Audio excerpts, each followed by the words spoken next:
Hello and welcome to the Chapter 2 video lecture, just explaining on what we plan on getting accomplished in Chapter 2. So Chapter 2, like Section 1, is a fast-paced, condensed chapter. I'm gonna introduce you to a lot of topics, most of which, if not all, will be further explained in Section 2 when we get a little bit more involved in PHP coding. So what are we going to do? We're going to start off, we want to learn how to create variables. What are valid names? And how do I assign values to variables in PHP?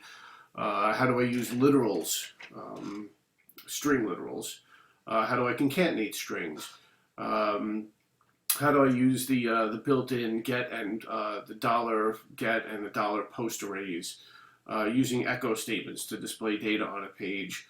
Using string numeric expressions, using compound assignment operators, using the built-in number format, date, is set, empty, and is numeric functions.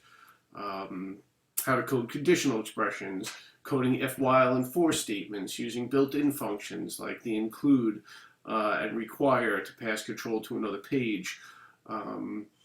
Access and use online PHP documentation, which we're going to take a look at.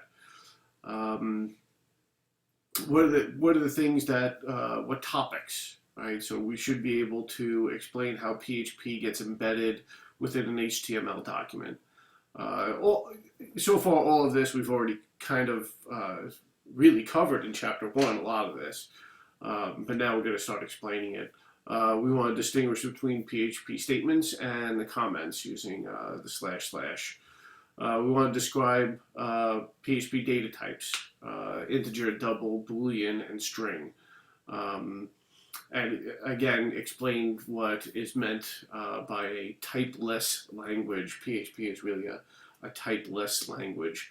But there are data types, integer, boolean, double, and string. We'll set up some rules for creating the variable names, describe code for declaring a variable, assigning a value to it.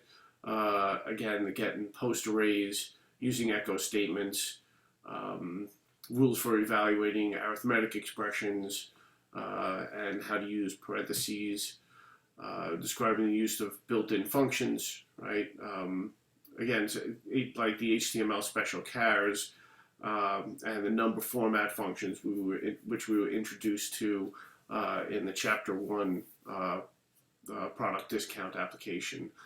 We're going to describe how XSS attack works, and how to protect against this kind of attack, which is new to the second edition.